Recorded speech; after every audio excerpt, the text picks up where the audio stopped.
Hello అండి, welcome back to easy cook channel. ఈరోజు మన వీడియోలో సింపుల్గా టేస్టీగా ప్రిపేర్ చేసుకునే చెరువు చేప ఇగురు కర్రీని ప్రిపేర్ చేసుకుందామండి. ఇప్పుడు నేను చూపించబోయే ప్రాసెస్లో సేమ్ ఇంగ్రీడియంట్స్ యూస్ చేసి ప్రిపేర్ చేయండి. మీకు గోదావరి సైడ్ చేసుకునే చేపల టేస్ట్ వస్తుందండి. ఇది చేసుకోవడం చాలా ఈజీ, సింపుల్గా ఉంటుంది, టేస్ట్ కూడా చాలా బాగుంటుంది. ఇది అస్సలు నీచు వాసన లేకుండా ఉంటుందండి.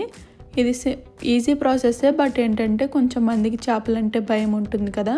అలాంటప్పుడు నేను ఇప్పుడు చూపించబోయే మసాలాలను యూస్ చేసి ప్రిపేర్ చేయండి. అస్సలు నీచు వాసన రాకుండా ముక్క కూడా మెత్తగా ఉడికి టేస్ట్ చాలా బాగుంటుంది, చెదిరిపోకుండా. సో దీన్ని ఈజీగా టేస్టీగా సింపుల్గా ఎలా ప్రిపేర్ చేసుకోవాలో మనం ఈ వీడియోలో కొలతలతో సహా చూసేద్దాం. దీనికోసం మనం ముందుగా మసాలా ప్రిపేర్ చేసుకుందామండి.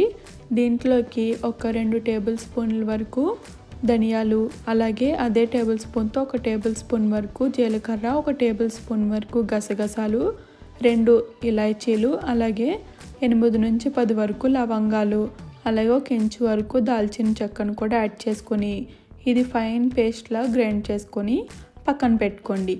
ఇప్పుడు దీంట్లోకి చేప ముక్కలు నేను ఇక్కడ 1 కేజీ వరకు బరువున్న చేప ముక్కలు తీసుకుంటున్నానండి.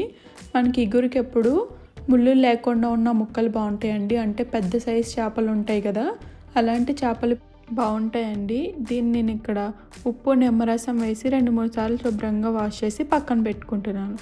ఇప్పుడు ఒక మిక్సీ జార్లోకి 2 పెద్ద సైజు ఉల్లిపాయలను ఈ విధంగా పెద్ద ముక్కలుగా కట్ చేసుకొని మిక్సీ జార్లో కోర్స్గా గ్రైండ్ చేసుకొని పక్కన పెట్టుకోండి.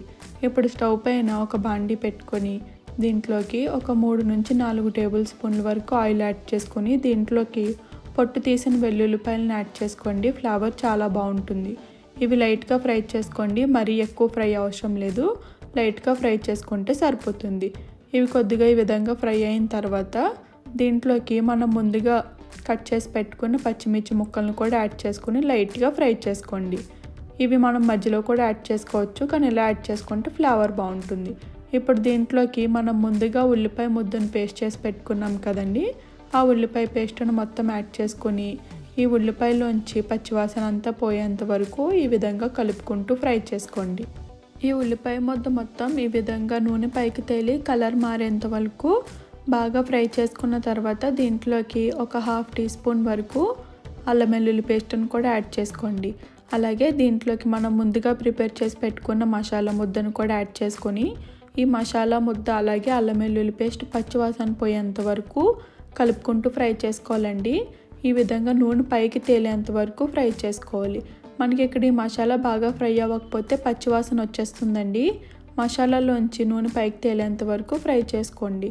ఇలా ఫ్రై అయిన తర్వాత కొద్దిగా ఉప్పు, అలాగే రుచికి సరిపడా ఉప్పుని యాడ్ చేసుకోండి. నేను ఇక్కడ 1.5 టీ స్పూన్ వరకు యాడ్ చేసుకుంటున్నాను. అలాగే దీంట్లోకి రుచికి సరిపడా కారాన్ని యాడ్ చేసుకోండి, మీ కారం తగ్గట్టుగా. నేను ఇక్కడ 2 టేబుల్ స్పూన్ల వరకు కారాన్ని కూడా యాడ్ చేసుకున్నాను. ఇది బాగా కలిసేంత వరకు బాగా కలుపుకోండి. కొద్దిగా కారాన్ని ఒక 5 నిమిషాల పాటు ఫ్రై చేసుకోండి సిమ్లో పెట్టి.